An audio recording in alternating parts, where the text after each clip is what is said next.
എല്ലാവർക്കും നമസ്കാരം.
പൊടി ചേർത്ത് കുഴച്ചെടുക്കുന്ന സമയത്ത് നമ്മുടെ കയ്യിലും അതുപോലെ ആ ഒരു ബൗളിലെല്ലാം ഒട്ടിപ്പിടിക്കുന്ന പാകമാവും.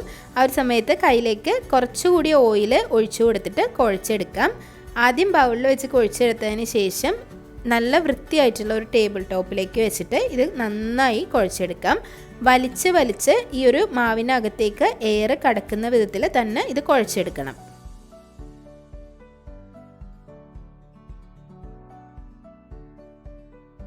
കുഴച്ചെടുക്കുന്ന സമയത്ത് നിങ്ങൾ ആവശ്യത്തിന് പൊടി എക്സ്ട്രാ ചേർത്ത് കൊടുക്കാം. ഞാനിവിടെ ഏകദേശം ഒരു 1/2 കപ്പ് പൊടിയും കൂടി കൂടുതലായിട്ട് ചേർത്തിട്ടുണ്ട്. അതായത് 2.5 കപ്പ് മൈദമാവാണ് ഇതിലേക്ക് ആയിട്ടുള്ളത്. ഓരോരുത്തരും കുഴച്ചെടുക്കുന്ന അനുസരിച്ച് പൊടി ചേർത്ത് കൊടുത്ത് കുഴച്ചെടുക്കണം.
1 മണിക്കൂറിന് ശേഷം മാവ് നന്നായി പൊന്തി വരും.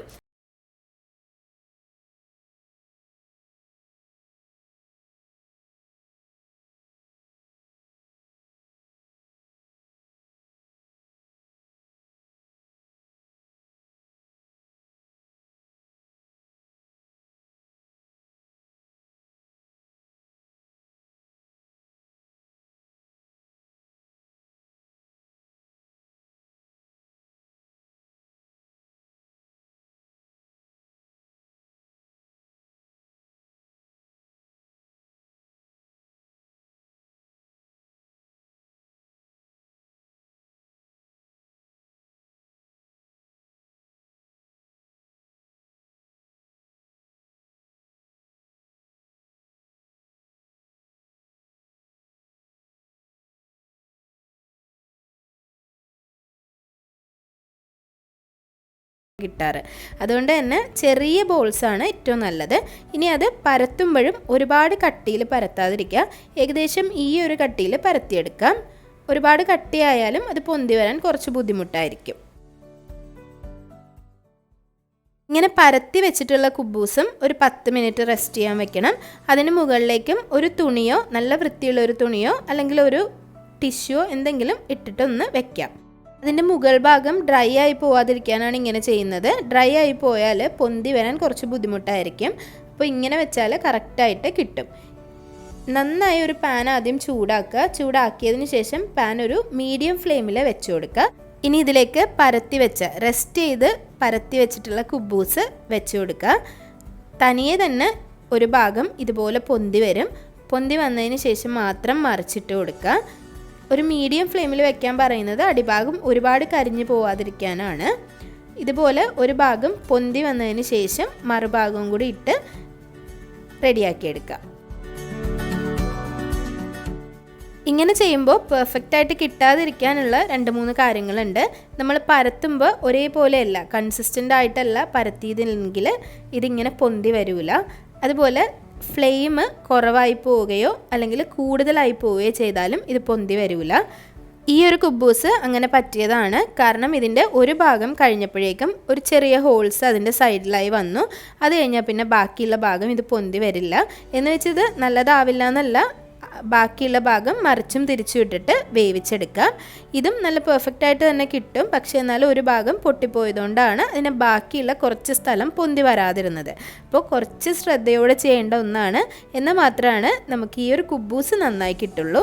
അതുപോലെ കുഴച്ച് വെക്കുന്നതിലും റെസ്റ്റ് ചെയ്യാൻ വെക്കുന്നതിലും ഒക്കെ ഇതിന് ഭയങ്കര ഇമ്പോർട്ടൻസ് ഉണ്ട്. എന്നാൽ മാത്രമാണ് കുബൂസ് നല്ല പെർഫെക്റ്റ് ആയിട്ട് കിട്ടുന്നത്. ഇനി ഇങ്ങനെ തയ്യാറാക്കിയ കുബൂസ് നല്ല ടേസ്റ്റിയാണ്. അതുപോലെ നമ്മൾ ഇങ്ങനെ മുറിച്ചെടുത്താൽ മനസ്സിലാവും 2 ഭാഗവും ഉള്ള് ഇതുപോലെ ഇരിക്കും. അപ്പോൾ എല്ലാവരും ഈ ഒരു റെസിപ്പി ട്രൈ ചെയ്ത് നോക്കുക. ട്രൈ ചെയ്ത് നോക്കിയിട്ട് അഭിപ്രായങ്ങളൊക്കെ കമൻസിൽ അറിയിക്കുക. പുറത്തുനിന്നൊക്കെ നമ്മൾ കഴിക്കുന്ന പോലെ തന്നെ നല്ല ടേസ്റ്റി ആയിട്ടുള്ള നല്ല പെർഫെക്റ്റ് കുബൂസ് ഇതുപോലെ ഉണ്ടാക്കിയെടുക്കാം. കുറച്ച് മെനക്കേടാണ്. വീഡിയോ എല്ലാവർക്കും ഇഷ്ടമായെന്ന് വിചാരിക്കുന്നു. വീഡിയോ ഇഷ്ടമായെങ്കിൽ ലൈക്ക് ചെയ്യുക, ഷെയർ ചെയ്യുക, സബ്സ്ക്രൈബ് ചെയ്യുക. അതുപോലെ നിങ്ങളുടെ ഫ്രണ്ട്സിനും ഫാമിലിക്കും ഈ ഒരു വീഡിയോ ഇഷ്ടമായിട്ടുണ്ടെങ്കിൽ ഷെയർ ചെയ്ത് കൊടുക്കുക. പിന്നെയും നല്ല നല്ല റെസിപ്പികളായിട്ട് കാണാം. അതുവരേക്കും താങ്ക് യു.